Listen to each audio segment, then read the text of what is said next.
இன்ப இயேசுவின் நாமமே என்றும் தாங்கும் தம்புயமே. இன்ப இயேசுவின் நாமமே எண்ணி எண்ணி துதி செய்வாய்.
நம் இரட்சகரும் ஆண்டவருமாகிய இயேசு கிறிஸ்துவின் ஈடு இணையற்ற நாமத்திலே அன்பு சகோதர சகோதரர்களுக்கு எழுந்துகட்டும் ஊழியத்தின் சார்பாக இப்படி வாழ்த்தலை தெரிவித்துக் கொள்கிறேன். உங்களுக்கு சமாதானம் உண்டாவதாக. நியாய தீர்ப்பு என்கிற தலைப்பிலே நாம் இன்று தியானிக்கப் போகிறோம். வேதாகமத்தின் மிக முக்கியமான ஒரு வசனம் நியாய தீர்ப்பு குறித்து நாம் பல இடங்களிலே வாசிக்கிறோம். நியாய தீர்ப்பு உண்டு என்பதை திட்டவட்டமாக நாம் அறிந்திருக்க வேண்டும். வெளிப்படுத்தின விசேஷம் 20:11-12 வசனங்களை வாசிக்கிறேன். வெளிப்படுத்தின விசேஷம் 20:11-12. பின்பு நான் பெரிய வெள்ளை சிங்காசனத்தையும் அதன் மேல் வீற்றிருக்கிறவரையும் கண்டேன். அவருடைய சமூகத்திலிருந்து பூமியும் வானமும் அகன்று போயின. அவைகளுக்கு இடம் காணப்படவில்லை. மரித்தோராகிய சிறியோரையும் பெரியோரையும் தேவனுக்கு முன்பாக நிற்க கண்டேன். அப்பொழுது புஸ்தகங்கள் திறக்கப்பட்டன. ஜீவ புஸ்தகம் என்னும் வேறொரு புஸ்தகமும் திறக்கப்பட்டது. அப்பொழுது அந்த புஸ்தகங்களிலே எழுதப்பட்டவர்களின்படியே மரித்தோர் தங்கள் தங்கள் கிரியைகளுக்கு தக்கதாக நியாய தீர்ப்பு அடைந்தார்கள் என்று இந்த வார்த்தைகள் தெளிவாய் நமக்கு சொல்கிறது. ஆகவே நியாய தீர்ப்பு என்பது மிக மிக முக்கியமான ஒரு நிகழ்வு. வேதாகமத்தின்படி அது நிச்சயமாக உண்டு. நியாய தீர்ப்பு தான் தவிர நியாயம் வழக்கு விசாரித்தல் அல்ல. இப்போ நம்ம கோர்ட்டிலே பார்க்கிறோம், பல வழக்குகளை விசாரிக்கிறார்கள், விசாரணை நடக்கும்.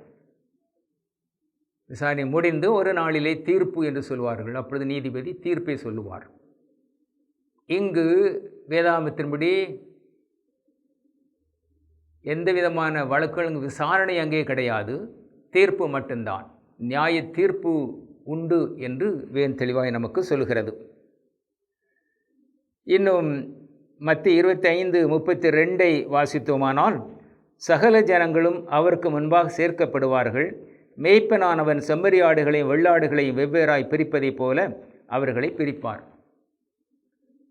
ஏராளமான கோடிக்கணக்கான மக்கள் அவருக்கு முன்பு நிற்பார்கள். நியாய விசாரணை நடைபெறும். அப்பொழுது அவர் மேய்ப்பனானவன் செம்மறியாடுகளையும் வெள்ளாடுகளையும் இரண்டாக பிரிப்பதைப் போல வலதுபுறமாகவும் இடதுபுறமாகவும் அந்த ஜனக்கூட்டத்தை இரண்டாக பிரிப்பார் என்று வேதம் நமக்கு தெளிவாய் சொல்கிறது. ஆகவே நியாய தீர்ப்பு நிச்சயமாகவே உண்டு என்பதை நாம் ஒருபோதும் மறந்துவிடக்கூடாது. அடுத்தபடியாக யார் நியாயாதிபதி, யார் நியாயாதிபதி என்று நாம் அறிந்து கொள்ள வேண்டும். பிதா, குமாரன், பரிசுத்த ஆவியானவர் என்பவரை குறித்து நாம் நன்றாக அறிவோம். இங்கு நியாயாதிபதி இவர் மூன்றிலே யார் நியாயாதிபதி? மூன்று கடவுள் அல்ல, மூன்றானவர், மூன்றில் ஒன்றானவர். இங்கு யார் நியாயாதிபதி என்றால் இயேசு கிறிஸ்து தான் நியாயாதிபதியாக சிங்காசனத்திலே வீற்றிருப்பார். அப்போஸ்தலர் 17:31 வாசிக்க முடியும். அப்போஸ்தலர் 17:31 வாசித்தோமானால், மேலும் ஒரு நாளை குறித்திருக்கிறார், அதிலே தாம் நியமித்த மனுஷனை கொண்டு பூலோகத்தை நீதியாய் நியாயந்தீர்ப்பார்.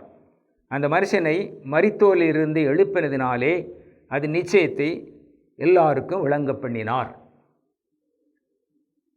பிதானாவர் குறிப்பிடுகிறார், தேவாதி தேவன் இயேசு கிறிஸ்துவை மரித்தோரிலிருந்து உயிரோடு எழுப்பினார்.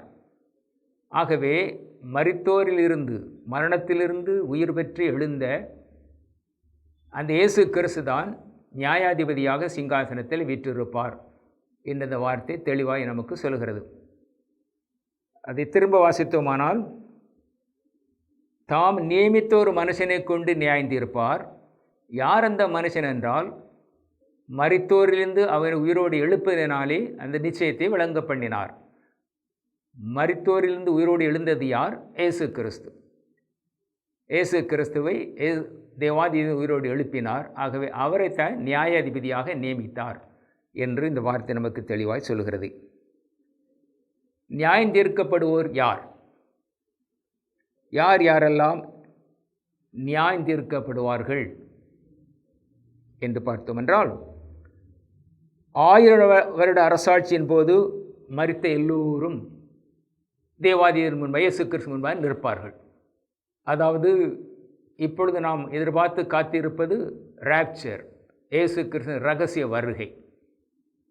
1 தெசலோனிக்கேயர் 4:15-16 வசனங்களை வாசிக்க முடியும். தேவ காலத்தோடும் ஆரவாரத்தோடும் இயேசு கிறிஸ்து நடுவானில் தோன்றுவார். அப்பொழுது கிறிஸ்துவுக்குள் மரித்தவர்கள் முதலாவது உயிரோடு எழுந்திருப்பார்கள். பிறகு உயிரோடு இருக்கிற நாமும் மறுரூபமாக்கப்பட்டு அவரோடு கூட எடுத்துக்கொள்ளப்படுவோம்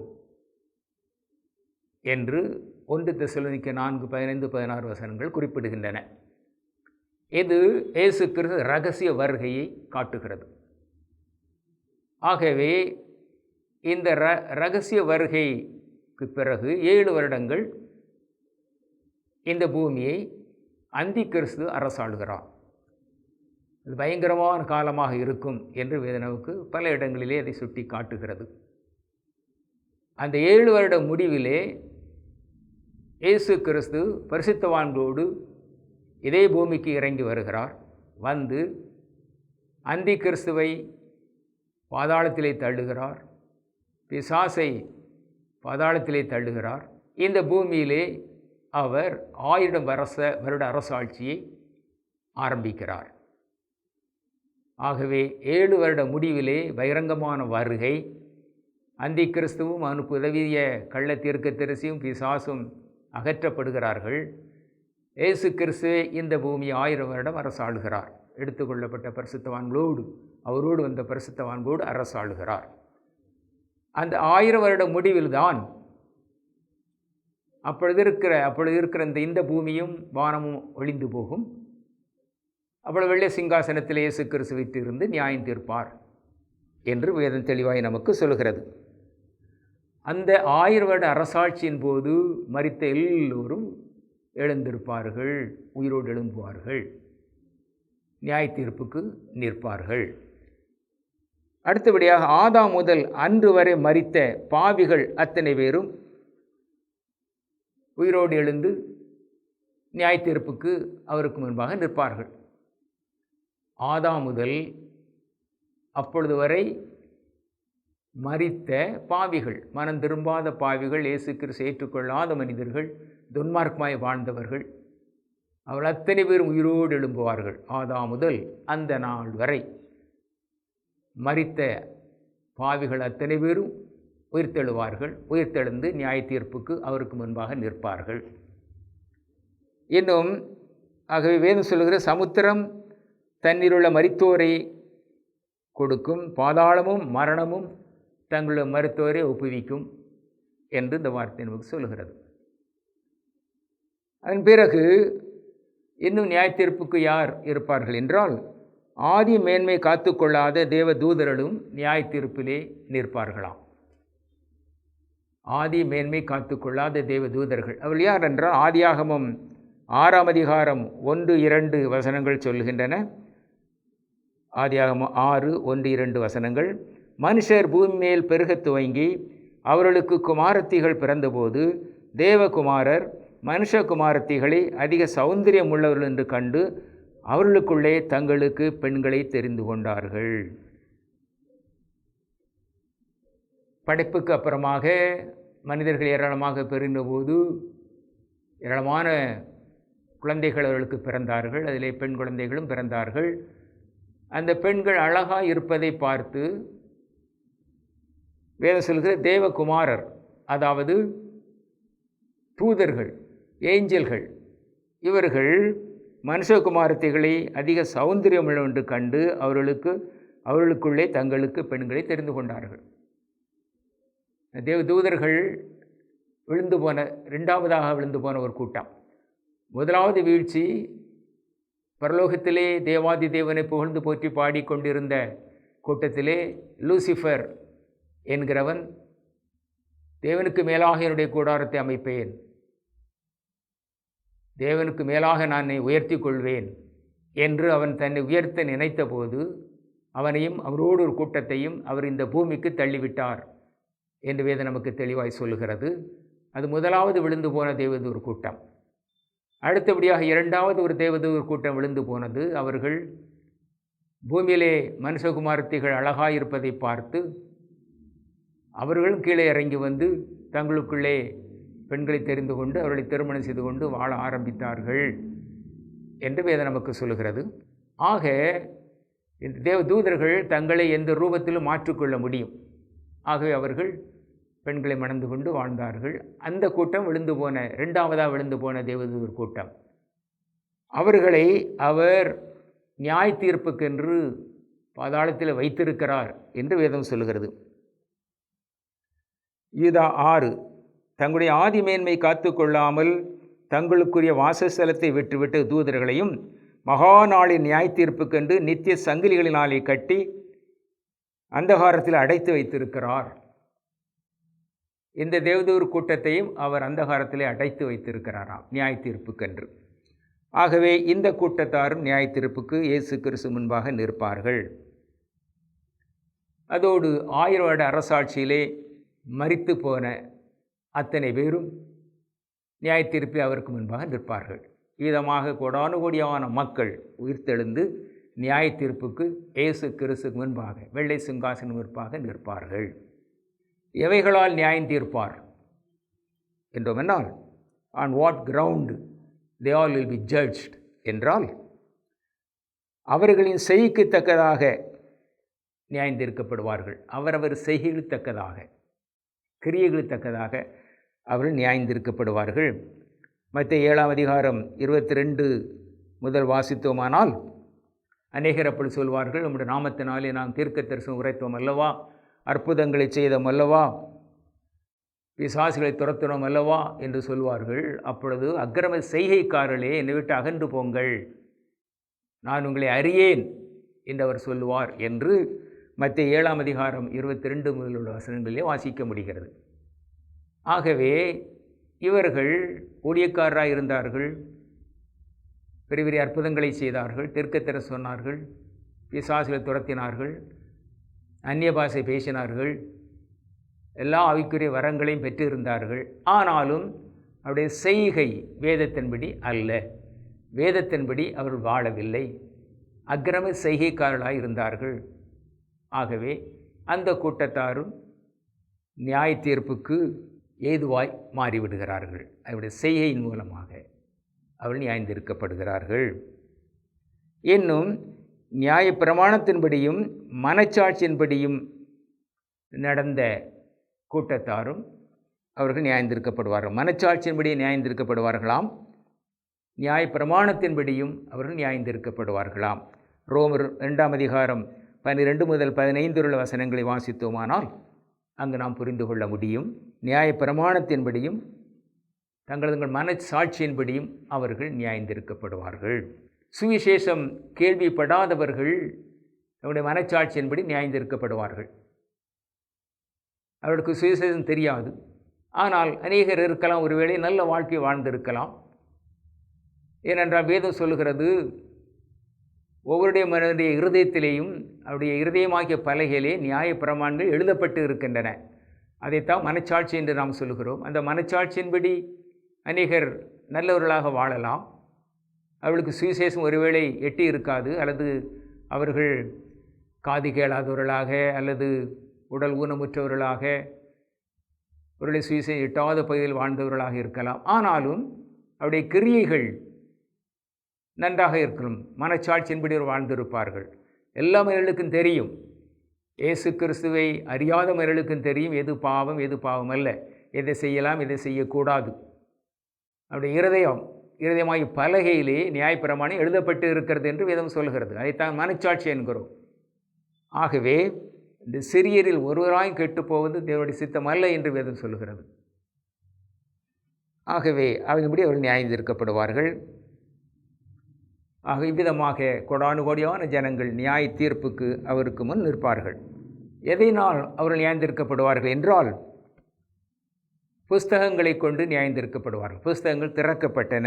தானியேல் 7:10 வாசித்தோமானால், கோடாகோடி பேர் அவருக்கு முன்பாக நின்றார்கள், நியாய சங்கம் உட்கார்ந்தது, புஸ்தகங்கள் திறக்கப்பட்டன. புஸ்தகங்கள் திறக்கப்பட்டது என்றால் ஒன்றுக்கு மேலாக புஸ்தகங்கள் உண்டு. முதலாவதாக ஜீவ புஸ்தகம், த புக் ஆஃப் லைஃப். இதிலே பிறந்த எல்லாருடைய பெயரும் உண்டு. சிலருடைய பெயர்கள் கிறுக்கப்பட்டிருக்கும். உலகில் பிறந்த எல்லா மக்களுடைய பெயர்களும் அதில் எழுதப்பட்டிருக்கும். ஆனால் சிலருடைய பெயர் கிறுக்கப்பட்டிருக்கும். பாருங்கள், சங்கீதம் 69:28 வாசித்தோமானால், ஜீவ புஸ்தகத்திலிருந்து அவர்கள் பெயர் கிறுக்கப்பட்டு போவதாக என்று தாவீது குறிப்பிடுகிறார். ஜீவ புத்தகத்தில் அவருடைய பெயர் கிறுக்கப்பட்டு போவதாக. இன்னும் யாத்ரா 32:32 வாசித்தோமானால், மோசே கர்த்தரிடத்திலே இஸ்ரவேல் ஜனங்களுக்காக வாதாடுகிறான். அவர்களை கர்த்தர் அழிக்க சித்தம் கொள்கிறார். ஆனால் அவன் அவளுக்காக வாதாடி அவரிடத்தில் பேசுகிறான். அவளை மன்னிக்க கூடுமானால் மன்னியும், இல்லை என்றால் நீர் எழுதிய ஜீவ புத்தகத்தில் என்னுடைய பெயரை கிறுக்கி போடும் என்று சொன்னான். அவளை மன்னிக்க கூடுமானால் மன்னியும், இல்லை என்றால் புத்தகத்திலிருந்து என் பெயரை கிறுக்கி போடும் என்று சொன்னான் என்று யாத்திரா 32:32 சொல்லுகிறது. ஆகவே இந்த புத்தகத்திலே எல்லாம் அவருடைய பெயர் கொண்டு சிலருடைய பெயர் கிறுக்கப்பட்டிருக்கும். அடுத்தபடியாக இரண்டாவதாக ஆட்டுக்குட்டியானவருடைய ஜீவ புஸ்தகம், த லேம்ஸ் புக் ஆஃப் லைஃப், ஆட்டுக்குட்டியானவருடைய ஜீவ புஸ்தகம். வெளிப்படுத்தின விசேஷம் 21:27 இதை குறித்து நாம் வாசிக்க முடியும். வெளிப்படுத்தின விசேஷம் 21:27 இந்த ஆட்டுக்குட்டியானுடைய ஜீவ புஸ்தகத்தை குறித்து நாம் வாசிக்க முடியும். இன்னும் இதிலே, இந்த புத்தகத்திலே இயேசு கிறிஸ்துவை இரட்சகராக ஏற்றுக்கொண்ட எல்லா மக்களுடைய பெயரும் எழுதப்பட்டிருக்கும். அதுதான் ஆட்டுக்குட்டியானவருடைய ஜீவ புஸ்தகம். இயேசு கிறிஸ்து மனிதனாய் வந்ததை அறிந்து உணர்ந்து பாவங்களை அறிக்கையிட்டு மனம் திரும்பி இயேசு கிறிஸ்து இரட்சகராய் ஆண்டவராய் ஏற்றுக்கொண்ட உலகத்தில் பிறந்த அத்தனை மனிதனுடைய பெயரும் எழுதப்பட்டு இருக்குமாம். இது ஆட்டுக்குட்டியானுடைய ஜீவ புஸ்தகம். அடுத்தபடியாக ஞாபக புஸ்தகம், த புக் ஆஃப் ரிமெம்பரன்ஸ், ஞாபக புஸ்தகம். இதை நாம் வெளிப்படுத்தின 20:12 வாசிக்க முடியும். அதே போல் மல்கியா 3:16 வாசிக்க முடியும். ஞாபக புஸ்தகம். இந்த ஞாபக புஸ்தகத்திலே உலகத்தில் பிறந்த எல்லா மக்களுடைய பெயரும் அவர்களுடைய கிரியைகளும் எழுதப்பட்டு இருக்குமா. கம்ப்ளீட்டாக ஒவ்வொரு மனிதனுடைய லைஃப் ஹிஸ்ட்ரி அந்த புத்தகத்திலே உண்டு. உலகத்தில் பிறந்த எல்லா மனிதனுடைய பெயர்களும் அவருடைய எல்லா கிரியைகளும், பிறந்தது முதல் இறந்தது வரை அவருடைய எல்லா கிரியைகளும் அதில் எழுதப்பட்டு இருக்குமா.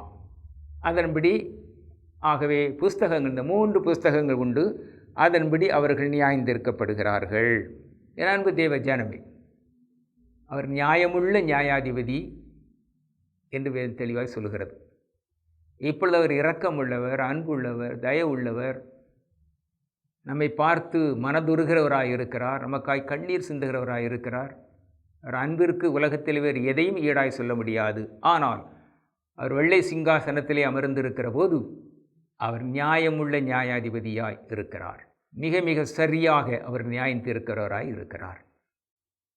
ஆகவே என் அன்பு தேவ ஜனமே, இந்த பிரசன்ட் உலகத்தில் இப்பொழுது வாழ்ந்து கொண்டு இருக்கிற நாம், நம்முடைய நிலை என்ன என்றால், நாம் இந்த நியாய தீர்ப்புக்கு தப்பிக்க வேண்டுமென்றால் நாம் இப்பொழுது மிக மிக கவனமாக இயேசு கிறிஸ்து இரட்சகராய் ஆண்டவராய் ஏற்று மனம் திரும்பி ஒரு தெய்வீக உறவை ஏற்படுத்தி கொண்டு உண்மை கிறிஸ்தவர்களாய் வாழ வேண்டும்.